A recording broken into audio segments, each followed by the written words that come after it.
إن الحمد لله نحمده ونستعينه ونستغفره ونعوذ بالله من شرور أنفسنا ومن سيئات أعمالنا من يهد الله فلا مضل له ومن يضلله فلا هادي له أشهد أن لا إله إلا الله وحده لا شريك له وأشهد أن محمدا عبده ورسوله لا نبي بعده اللهم صل وسلم على نبينا محمد وعلى آله وصحبه أجمعين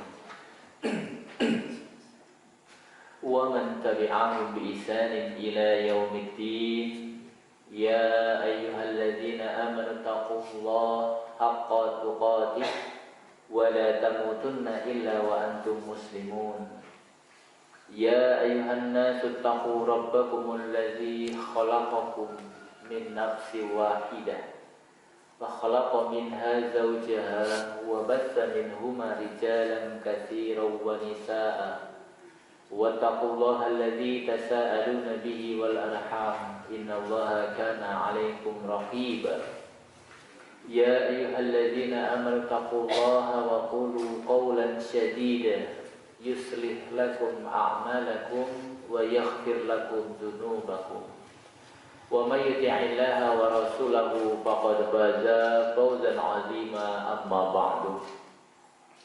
Kita senantiasa memuji dan bersyukur kepada Allah hamdan katsiran thayyiban mubarakan fih, dengan pujian yang banyak, pujian yang baik yang mengandung berkah di dalamnya, atas segala nikmat yang telah Allah amanahkan, titipkan kepada kita, sehingga duduknya kita di sini insya Allah bernilai ibadah dalam rangka taqarrub ila Allah, mencari ilmu. Al-Imam Asy-Syafi'i berkata, ilmu tidak akan menyerahkan dirinya kepadamu sehingga engkau menyerahkan dirimu kepadanya.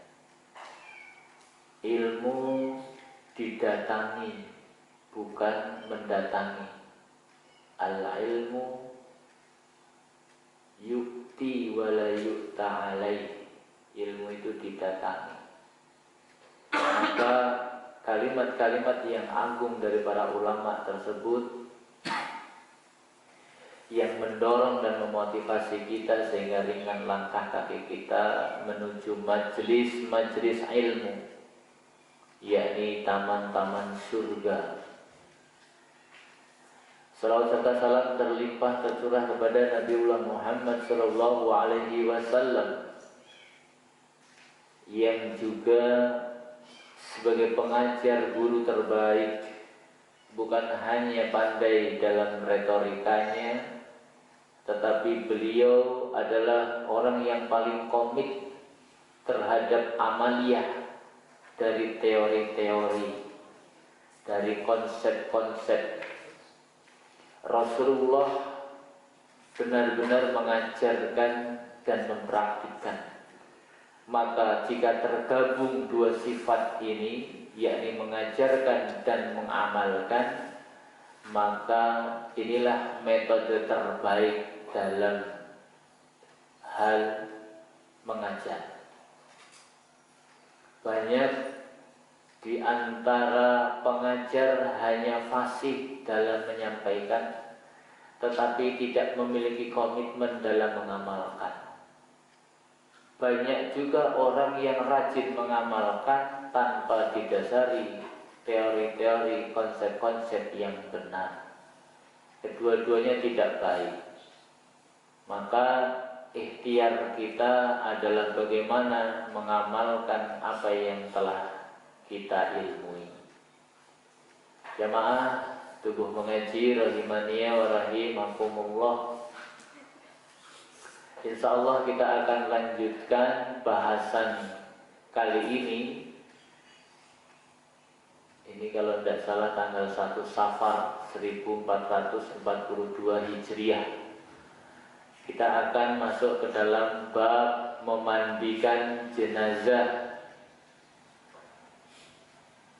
Betapa Islam ini benar-benar agama yang rahmatan lil alamin, sehingga kita bisa melihat keutamaan dari dinul Islam ini dari tata cara memperlakukan jenazah. Meskipun sudah tidak bernyawa, tetapi harus tetap diperlakukan dengan cara-cara yang baik. Kata Rasulullah, hormatilah jenazah sebagaimana menghormati ketika hidupnya. Menghormati jenazah seperti menghormati ketika hidupnya. Memperlakukan jenazah dengan perlakuan terbaik. Waktu saya pernah mengisi tahjizul janaiz di pimpinan daerah Muhammadiyah Lampung Selatan, PDM memberikan sambutan tentang bagaimana agama lain itu memperlakukan jenazah. Yang terbaik adalah Islam. Bukan karena kita Islam, tapi secara manusiawi kita juga bisa merasakan dan melihat. Ya, apa kira-kira rasanya jasad itu kalau dibakar, kremasi, ya dikremasikan. Ini bukan sara, tetapi kita sedikit ingin membanggakan bagaimana agama kita memperlakukan jenazah. Ya, kita ingin membandingkan dengan agama yang lain. Barangkali siaran ini disaksikan oleh banyak kalangan karena disiarkan secara live. Saya sebutkan di sini bahwa Islam secara manusiawi memperlakukan jenazah ini dengan cara yang terbaik. Dimandikan, ada yang dikremasikan, bahkan maaf, dalam sebuah keyakinan tertentu itu numbuk kaca dan beling-beling itu kemudian dimasukkan ke mulut jenazah secara paksa. Ini sumbernya dari apa yang pernah dilihat oleh Ketua PDM Lampung Selatan. Jadi entah dengan alasan apa memperlakukan jenazah barangkali tidak secara wajar menurut Islam. Nah, inilah barangkali yang menjadi penyebab orang itu takut mati. Karena ketika mati itu diperlakukan tidak baik. Ya. Dalam tinjauan apa ya tidak baik ini? Ya, karena kita hanya meyakini bahwa yang terbaik adalah ajaran bagaimana Islam mengajarkan memperlakukan jenazah. Ketika sudah dipastikan benar-benar meninggal, maka kita perhatikan kondisi jenazah. Apabila matanya itu celik, mata celik itu mendelik, karena kata Rasulullah, dicabutnya ruh manusia itu diikuti oleh pandangan mata, maka ditutuplah kelopak kedua mata itu sehingga kembali terpejam. Kemudian ditutup dengan kain yang bergaris kalau ada, atau dengan jarik. Apa ini bahasa Indonesianya jarik itu ya? Kain panjang yang buat gendong bocah itu, jarik namanya. Ya, yang batik-batik ya, itu jarik. Bahasa Indonesianya apa jari itu ya? Kain panjang gitu aja ya.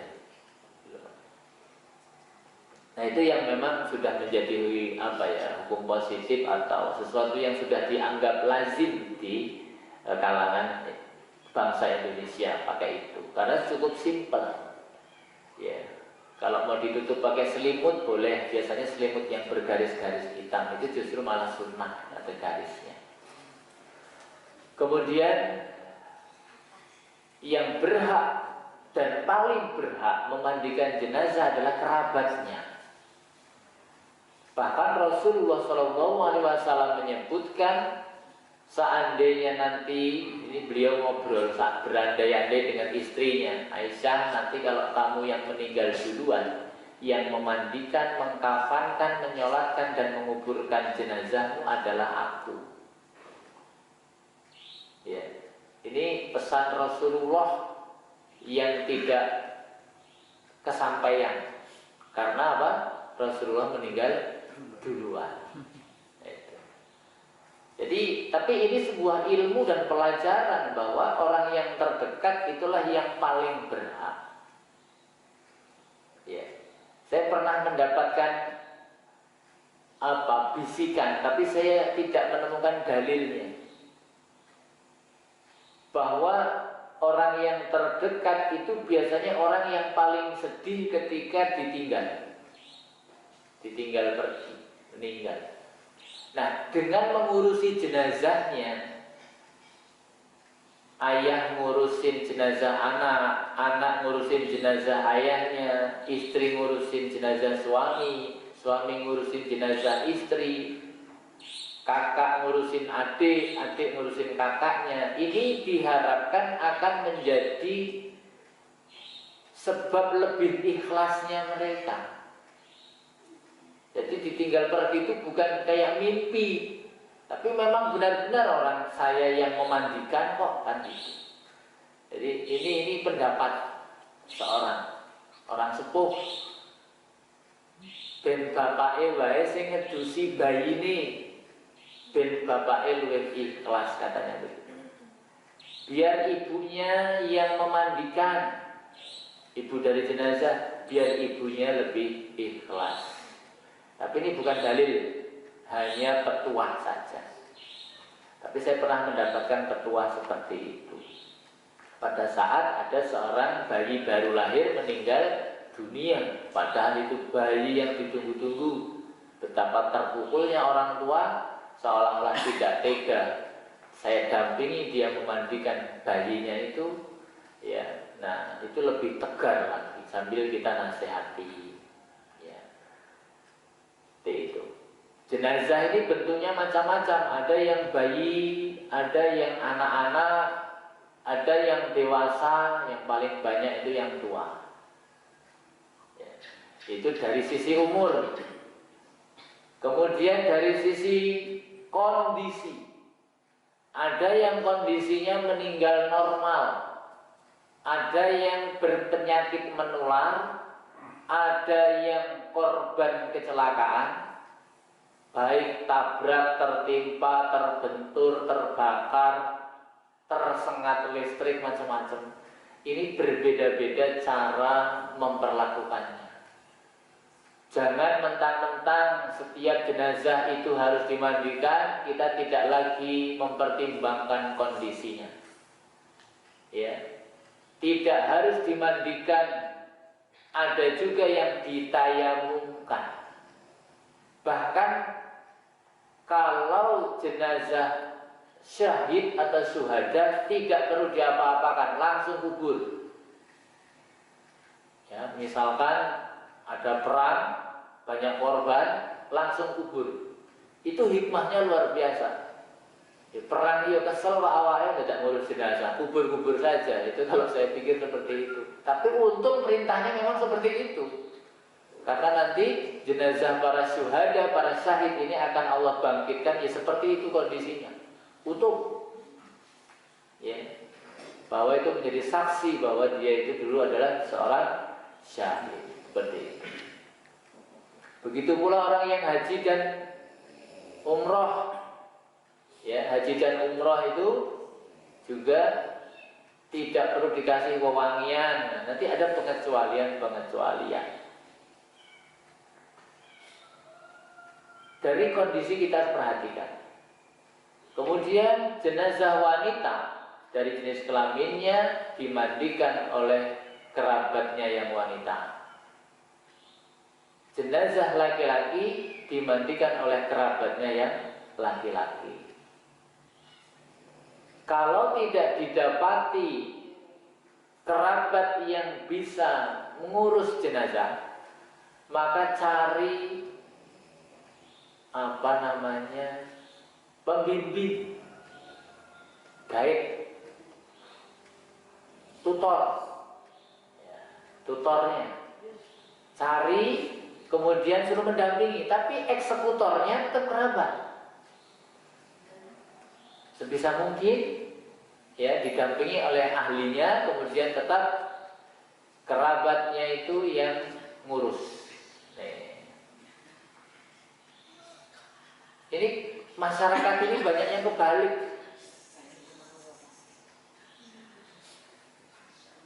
Ahli waris yang ditinggal, kerabat yang ditinggal menyerahkan. Pak Mudin baik, Pak Kaum saja. Padahal Pak Kaum, Pak Mudinnya itu rata-rata NU, numbuh uban, sudah tua. Bukan singkatan yang lain, sudah sepuh. Rentan masuk angin. Tulang-tulangnya juga sudah rapuh karena tidak kuat ngangkat beban. Itu masih dipaksa suruh ngangkat-ngangkat. Jadi memang salahnya Mudin sendiri, nggak ngasih pelajaran kepada masyarakat secara intens, sehingga seolah-olah ngurus jenazah itu butuh skill tertentu dan hanya bisa dilakukan hanya orang-orang khususon. Ini mari kita sedikit kikis. Yang paling berhak itu kerabat. Maka semua orang wajib untuk tahu, wajib untuk belajar. Bisa saja kita berlepas diri, ngapainlah belajar orang fardu kifayah ini? Iya, untuk orang lain fardu kifayah. Tapi apa ya iya, ketika yang meninggal itu kerabat dekat kita, orang tua kita, kita hanya nonton. Gak pantas belas ini kalau menurut saya. Harus ikut dan harus bisa. Dan tidak ada kesulitan. Jangan juga kita memiliki rasa takut. Melihat mayat saja jauh pucat. Nah ini memang ini tidak bisa dipungkiri, tidak sedikit yang seperti itu. Ada yang bisa nanti nggak sempat, ada yang sempat tapi ora iso, ada yang bisa tapi takut, ada yang berani tapi tidak bisa. Nah maka mencari orang yang berani, bisa dan sanggup itu agak sulit. Maka ini harus diperbanyak orang yang bisa ngurus jenazah. Kemudian setelah ditutup, dikerukuk, ada sebuah sunnah ya dari sahabat Barok bahwa memiringkan jenazah ke arah kiblat ini sudah mulai hilang.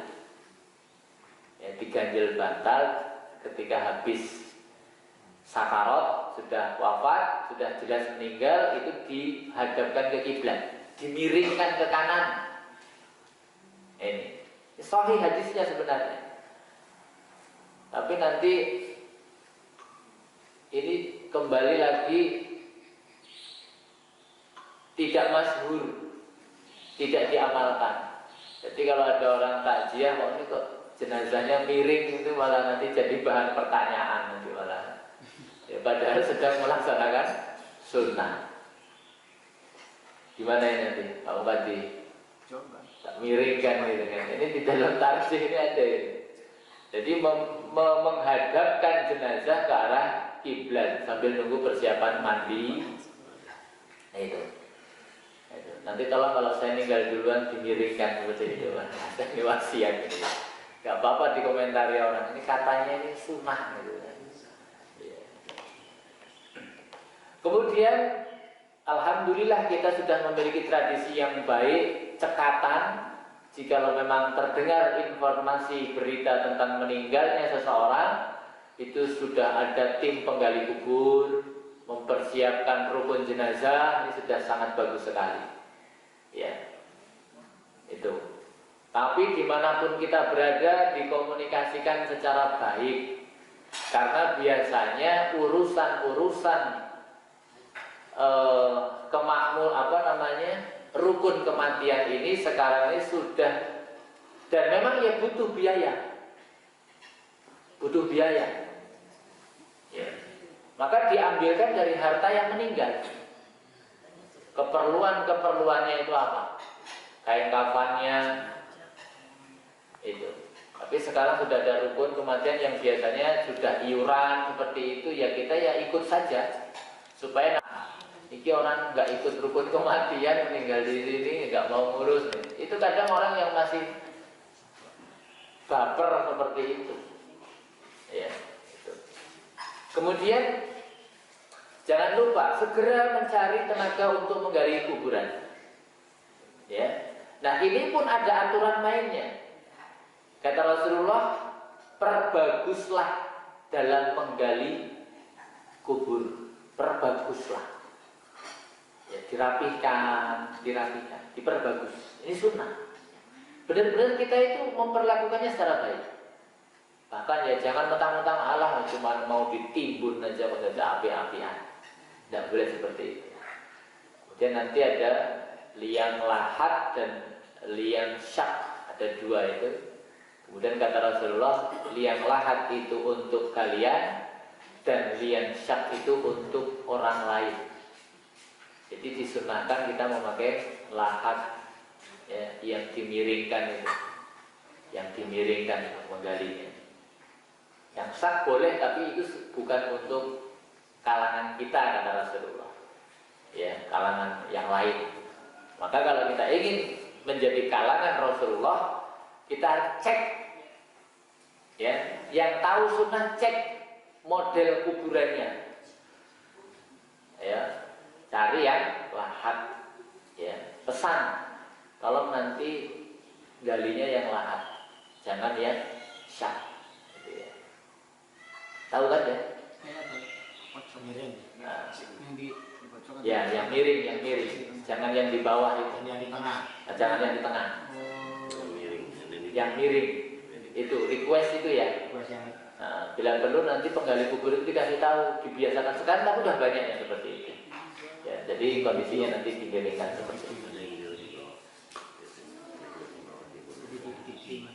Nah, ini juga kebiasaan masyarakat itu suka nganterin makanan kepada penggali kubur.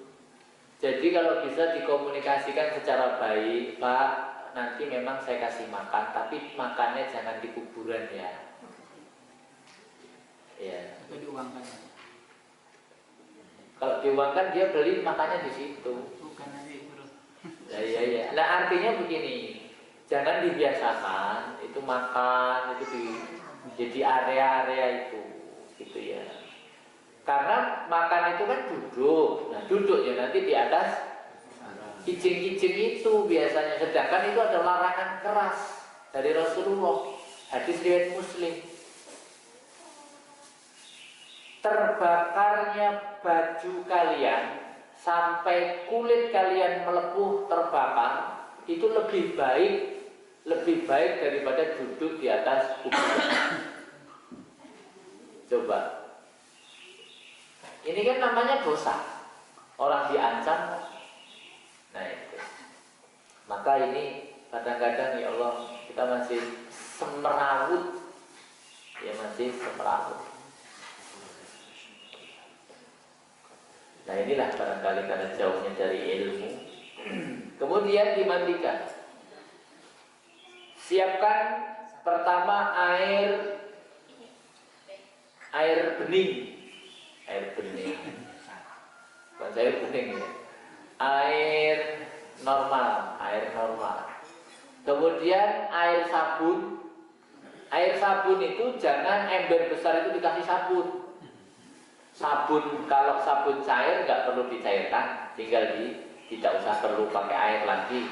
Biasanya kalau sabunnya itu sabun batangan itu dikerok, dikecek-kecek, dicairkan, itu pakai gayung saja. Nanti dikasihnya pelan-pelan. Jangan air sabun satu ember penuh itu. Dan saya sering melihat juga seperti itu. Buat apa? Itu. Jadi sabun itu ya setelah dibasahi disabun seperti itu. Jadi tidak boros-boros air. Airnya cukup yang di gayung itu, air sabunnya.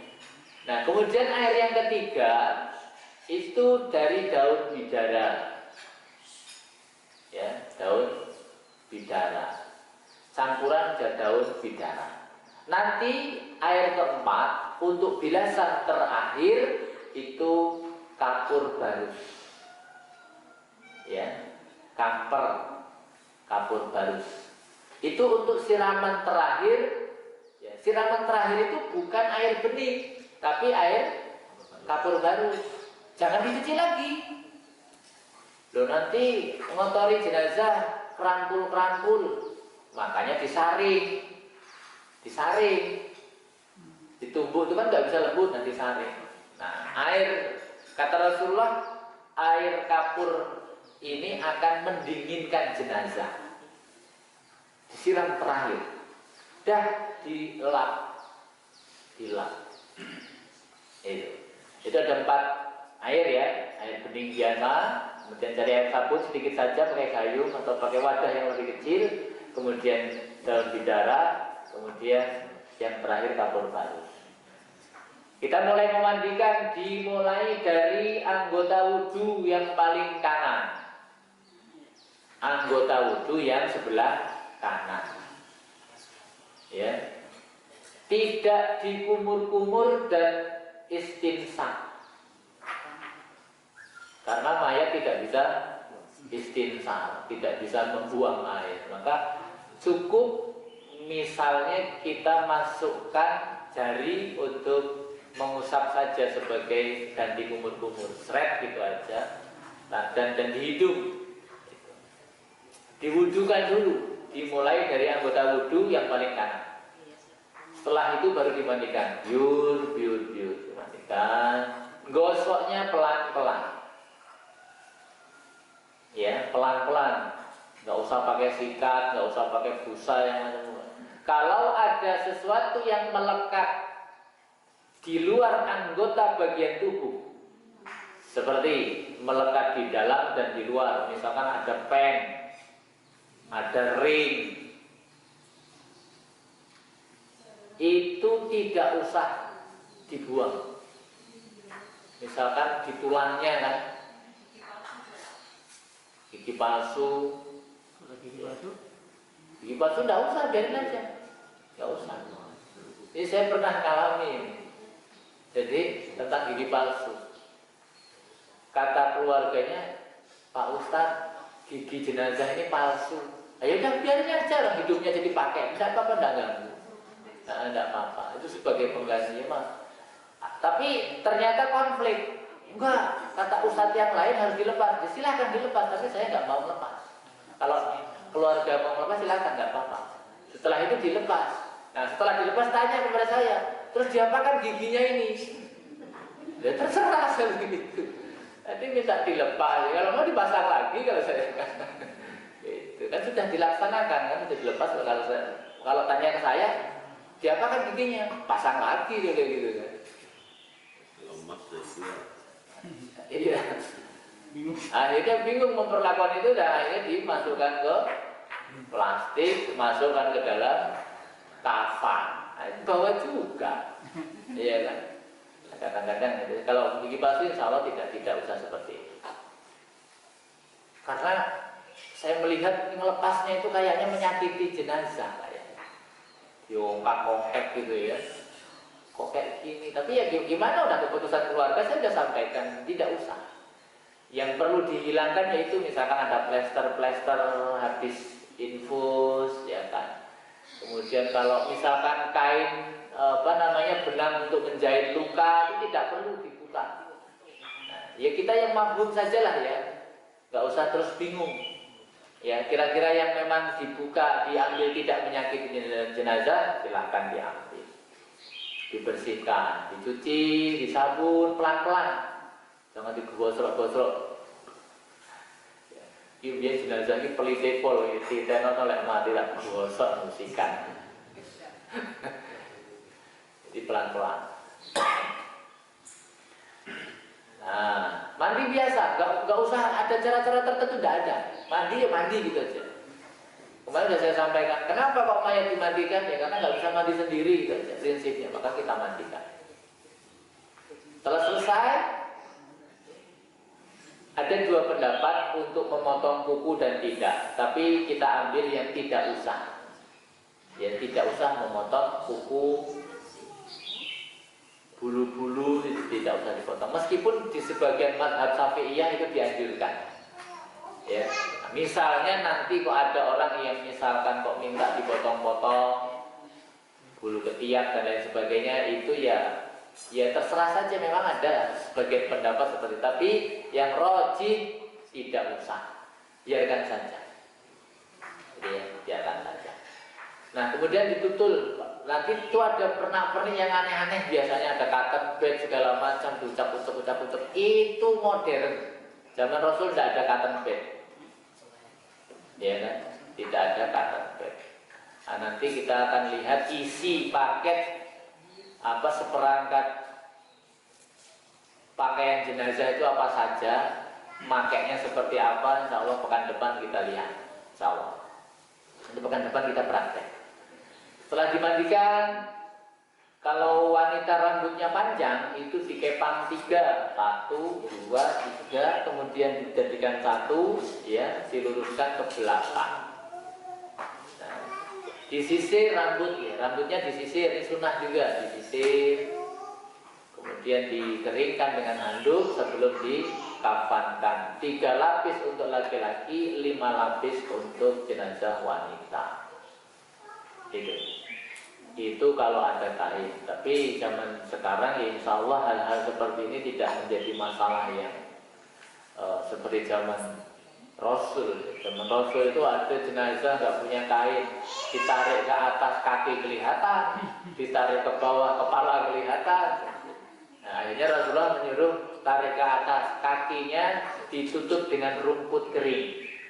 Masa akhirnya ini pernah terjadi zaman Rasulullah SAW, ditumpuk dengan rumput-rumput kering kakinya itu. Kalau toh mengalami hal seperti itu, nah itu tentang memandikan, simpel saja, tidak ada sesuatu yang sakral seperti apa, tidak ada. Itu. Kemudian nanti siap dikafankan, insya Allah lebih enaknya kita praktekkan pekan depan, insya Allah. Terakhir mandi itu diwudukan lagi enggak? Tidak usah diwudukan lagi, kan wudunya udah pertama tadi.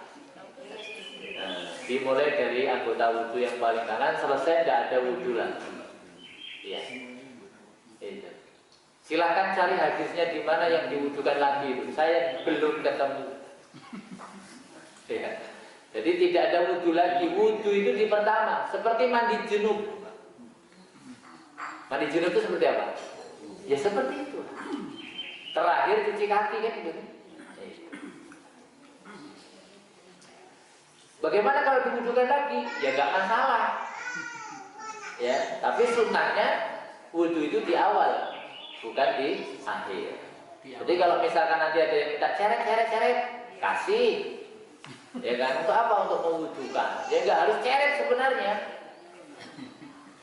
Biasanya di rukun pemacaan itu ada ceret khusus itu.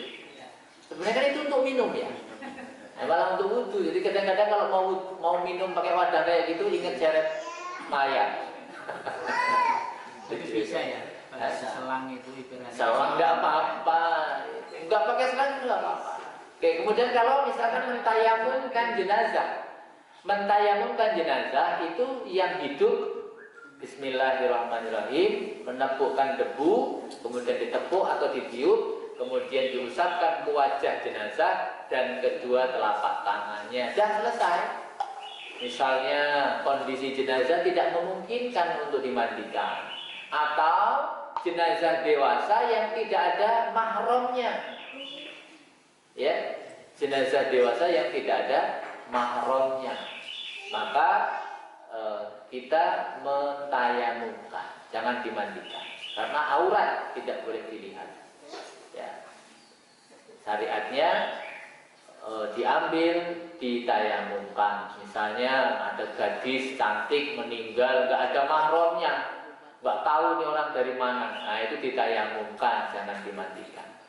Kan yang memandikan ibu-ibu, tetap, ya tetap. Biasanya kalau ibu-ibu, maaf ya, ini saya cancel, saya ralat, pakai sarung tangan, gitu ya. Jadi tidak menyentuh aurat, pakai sarung tangan ketika menyentuh bagian-bagian tertentu, yang menyentuh bagian-bagian tertentu. Seperti itu. Kemudian misalkan sudah selesai mandi kok masih keluar kotoran, apakah perlu diwudukan? Ya, yang roji adalah cukup dibersihkan saja di bagian yang keluar kotoran itu, dibersihkan saja. Maka ya ini sangat jarang terjadi ya, tapi memungkinkan juga, memungkinkan juga. Kalau korban kecelakaan itu berdarah itu bagaimana? Nah itu yang biasanya di rumah sakit sudah sedemikian rupa gitu ya. Biasanya di rumah sakit sudah punya protokol untuk memperlakukan jenazah yang seperti itu. Saya pernah sekali ngurus yang seperti itu, jadi dilapisi plastik karena muncul terus, ya dilapisi plastik. Nah itu jangan dibuka lagi plastiknya, udah nggak apa-apa. Nanti baru di kain kafan. Jadi lapisan pertama pakai plastik, biar tidak rembes, ya biar tidak rembes. Biasanya di rumah sakit sudah dimandikan.